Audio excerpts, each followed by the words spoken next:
plan they had attached. I don't care much what it looks like, Spencer said. When it comes down to arranging everything in here and all, just use your best judgment. All I care about is how it feels. When a customer walks into Hokey Pokey, by God, I want him to feel like it might really could be what it's all about. When they were finished, the boys stood back in the doorway to admire the fruits of their retail display genius. As you came into the display room, there was a counter immediately to the right with a register on it and a glass display case with a section of blown glass tobacco pipes, rolling papers, and other small items from the pipe room at Siesta. Just beyond that, hung from the ceiling, loomed a 6-foot-long inflatable penis with various signs pointing from it from various sections of the store. Ladies, men's, fantasy island, games and gags, gags and games. See what I did there, Code? Gag means two things in this here particular context. Multimedia, books and magazines, potions and lotions, special tastes. You could have a whole lot more categories, Nipper said, if you was to get nitpicky about it. This was true. There was a bottomless well of similes to draw from. It was Narnia and Never Never Land, all twisted into one magnificent cinnamon and latex candy cane swirl of erotic fantasy. Code Talker entertained the odd fantasy, occurring more frequently as day opening approached, usually involving a private tour for a small hand-selected group of co-eds from the university, featuring Code Talker in the lead role. It was, after all, his fantasy. And slightly more unsettling interpretation of Willy Wonka, one with a prominent tent-raising hard-on, lasting well over 4 hours and in no immediate need of medical attention. He'd lead them into his gingerbread house while dancing a little jig, crooning his personal swerve on Gene Wilder, singing A World of Pure Imagination. Come with me and you'll be in a world of pure imagination. Take a look and you'll find masturbation. We'll begin with a spin. Winks activating Tokyo Rose's whirl function. Traveling in a world of stimulation, what we'll see will defy explanation. If you want to view paradise, simply look around and view it. Anything you want to screw it. Want to bang the world? There's nothing to it. Spencer had decided on a truly soft opening in the retail sense, since Reverend Judge Goolsby had ensured that he would never be issued a permit to advertise Hokey Pokey from the highway, and since none of the local papers had run his press releases, he had no choice. He wasn't even allowed to hang a sign on the door saying Hokey Pokey. If it was going to survive, he had to do it without any of the most time-honored marketing vectors. I ain't much worried about that, he told Code Talker when they met to discuss the possibility of Code's managing the store. Word of mouth will give us all the advertising we need. Before you know it, we'll have all we can do just keep stock. Spencer scheduled an all-hands orientation meeting on the morning of opening day. He'd hired Code Talker to run the place, but he wanted everybody from Siesta to know the score so that they could fill in if need be, and so they could promote Hokey Pokey from the counter at Siesta. Spencer's wife, Carla, came out, Tammy Langford and her husband, Cotton, Tammy's brother, Curtis, and his oldest brother, Becky. Tweaker Wally came out too, just because. Then, of course, there was Code Talker and Nipper, who'd been there all night already. While they waited for Spencer and everybody else to show up, Code Talker and Nipper put a final buff and shine on the displays.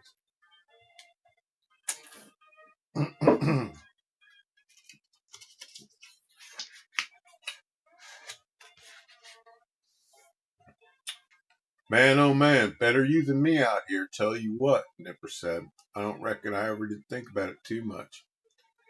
You gonna go into all this semiosis stuff with everybody this morning?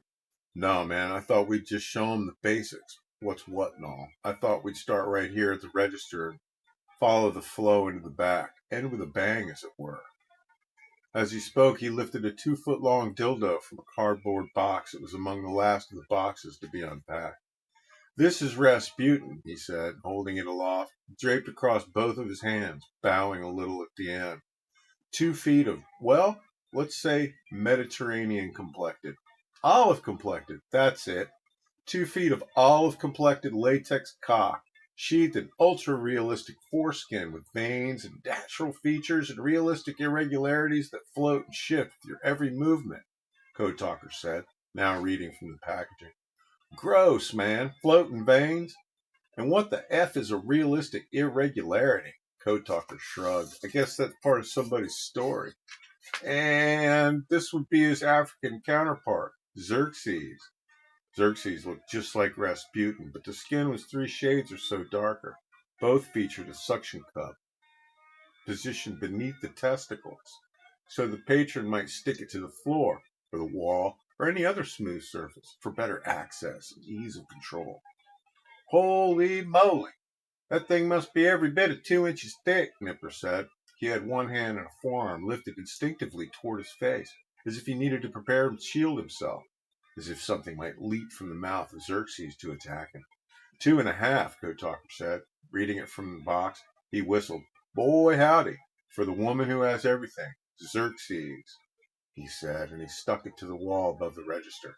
It landed on the aluminum paneling with a thung and hung there, drooping slightly toward the bulbous, dark rubber apple of its head. Just then, Spencer came through the doorway, trailing his orientation entourage. Came into the shop one by one, mouths agape, amazed by what the boys had accomplished already.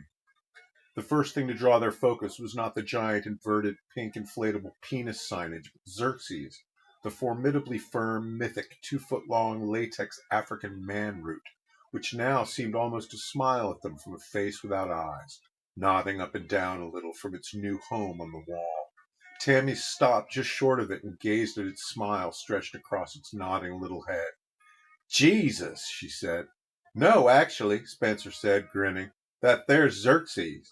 I had to special order Jesus from a different supplier over in the Philippines. They should be here next month at the latest. Now, I want everybody to take some time and have a real good look around, check stuff out, familiarize yourself with everything. If you got any questions, just ask me or Code Talker. Code Talker will be managing the place once he's finished up with the census next week. That is next week, ain't it? He is the official master of marital aids. Remember, people, we do not sell dildos here. All right. What ensued was not unlike a rec room middle schoolers beta testing this year's line of new Star Wars figurines. Curtis made a beeline for the back wall where they'd arranged the blow-up dolls and gag balls and restraints and fuzzy harnesses and leather masks and penis pumps. 5 price points worth of them. The studded cock ring harness combinations that were complex as Celtic knots and designed to achieve a broad range of goals, both familiar and not so familiar. But he got distracted along the way by Tokyo Rose, a multiple speed, multiple mode, 2-prong vibrator with a hollow gel bead pack business end and an ergonomic slip resistant grip. It was waterproof, luminescent, and remote controlled, and purple. Curtis unpacked the display model and put in the batteries. Seconds later, he had it crawling across the floor toward him. Look it! You can make this and crawl! Tammy and Spencer arranged the display model of Hokey Pokey's crown jewel, the Kobe Tie sex doll. Parentheses. This ain't no doll. It's an asshole and a vagina. And an ass, right? A tight, firm little butt. But don't it take more than just genitals for something to be considered a doll? Shouldn't a doll at least have a set of legs or one leg and a head or something? Well, it's got a butt. Close parentheses. And we're giggling like schoolgirls, taking turns inserting their fingers into all the available holes. One size fits all. Experimenting with the variable mode adjustment vibration settings. Flick it, Spence. Flick the man in the boat. Flick it. Meanwhile, Carla and Becky prepared banners for the walls that said, ask about our private shopping sprees for preachers, and free lube with every tune-up, and ask about our tune-ups. That was Carla's idea. A tune-up that was any purchase of $20 or more. So if you spent $20, you got a complimentary little single-use tube of lube or lotion. They had as many varieties and flavors of lubricants and oils and lotions as Siesta had rolling papers. They had oils in a dozen fruit flavors and oils that tasted like cinnamon and got warm when you breathed on them. They had the latest in biochemically engineered lubricants and old favorites too, from Vaseline to Astroglide and Anal Ease, in a rich variety of shudder-inducing flavors. There was a long row of transparent bins full of them. $2.50 each, 3 for $5, 1 free with every $20 purchase. Across Fantasy Island near the men's section, Nipper and Code Talker had begun to duel, using Xerxes and Rasputin as their weapons of choice. Code Talker chased Nipper around the store, swinging Rasputin over his head like a Samoan war club, yelling, "I am the advisor to the Tsarina." Meanwhile, Cotton and Wally had begun stress testing items of interest in no man's land.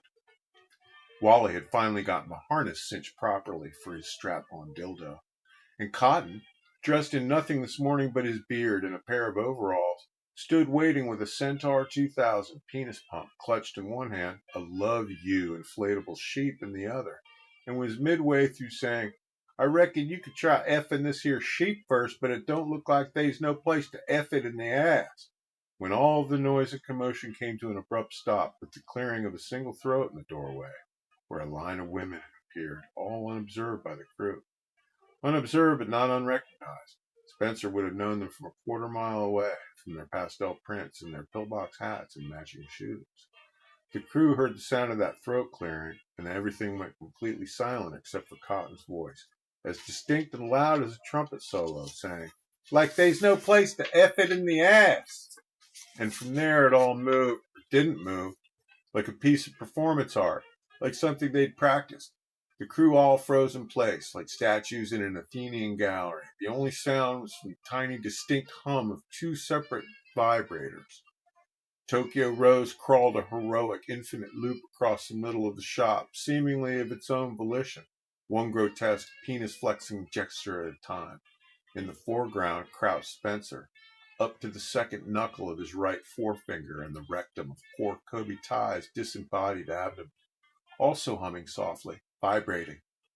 He looked like the kid who got caught with his hand in the cookie jar, with Tammy standing behind him, eyes agape, grinning in horror. Beyond them, frozen atop footstools, Carla and Becky held a long banner advertising private preachers' hours. And though they didn't move a muscle, you could see the realization wash over their eyes like some long-forgotten painful memory, with the woman standing at the head of the column of dour-faced church ladies, crushing her white clutch with furious, begloved little white hands, was none other than the preacher's wife herself, Candace Goolsby, in the flesh. Next to Carla and Becky, off in the corner like some piece of surreal stage dressing assembled to underscore the sign, stood Wally, wearing a backward baseball cap and a pair of Dickies 2 sizes too big, with a pair of black work boots and a matching snap-on vulcanized rubber dildo attachment he'd clipped to the quick-loading coupler on his strap-on harness, and Cotton, grinning like a deranged hillbilly Santa Claus, holding a penis pump in one hand and an inflatable sheep with an exaggerated vagina in the other. Xerxes watched in silence from his place on the wall above the cash register behind the church ladies. "Have you been a good boy this year, Maynard?" That might have been where the title for this word is still life, with the church ladies arranged along the counter in a pastel row like Easter eggs in a carton. It was like a Norman Rockwell tableau with a big inflatable penis dangling through the middle of it. First in line stood Candace Goolsby, the Reverend Judge's wife, an unofficial sergeant-at-arms in the first pew at the First Mission Baptist. All 5 of the women looked like various interpretations of Jacqueline Kennedy, even the blondes, but Candace would have won most authentic in her fuchsia Chanel suit and hide all the Tierce Francois Pinton style shades. She'd remove the shades as soon as they came in. She liked to let her eyes do most of the talking. "Hello, Spencer," she said. "Candy," Spencer said, and nodded, slowly withdrawing his finger from Kobe's puckered little anus. "Ladies."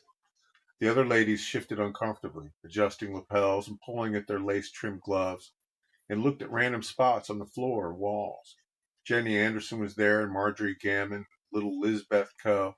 Together, they comprised almost the entire leadership structure of at least 2 disparate but equally powerful socially related organizations: the Daughters of the Confederacy and the Missions Committee down at the First Mission Baptist Church. "I guess y'all are open for business today," Candace said, walking slowly around the store in her little ice-pick heels. She grimaced, stepping gingerly over Tokyo Rose. "Well, fixing to be, yeah," Spencer said. "Happy Valentine's Day to you. You are aware it's a Christian holiday, and yet," she said, pausing for dramatic effect in front of the pegboard, where all the penis pumps hung on display, "this doesn't look to me like it's well, very Christian business to me," she said, screwing her face into a scowl of disgust. I think we've seen all we need to see here. It's perfectly obviously why no respectable business will help you advertise. Of course, you may certainly count on us to make our sentiments a matter of public record and to make a career out of being a thorn in your side. Ladies, she said, and with that she spun on one spiked heel and click, click, clicked her way past the crew and out the door. The Easter egg ladies spun on their heels too with the precision of a Marine Corps drill team, as if their feet were all bound to the same common mechanism. And one by one they followed Miss Campbell's Goolby out the door to the parking lot. The crew remained statuesque in their collective state of shock for a moment, staring around the shop at one another, and then followed the church ladies outside to watch them leave. Your caddy looks like it's seen better days, Spencer yelled to Candace as she slipped behind the wheel of her dust-covered hot pink Eldorado. It was all he could think of. I reckon you probably headed to the car wash from here. My soul is clean, Spencer and Annette, and that's all I care about, Candace said, wagging her finger both at Spencer and at the crew lined up behind them. And y'all should care a little more about yourselves, if you ask me, because like it or not, Jesus is coming. He sure enough is, Tammy yelled at the rear end of the Cadillac as it pulled off across the gravel lot toward the highway. All the way from the Philippines. Thanks again for joining me for Chapter 5 of Hokey Pokey. And please tune in next time in a few days for Chapter 6. Althea reigns in Shangri-La.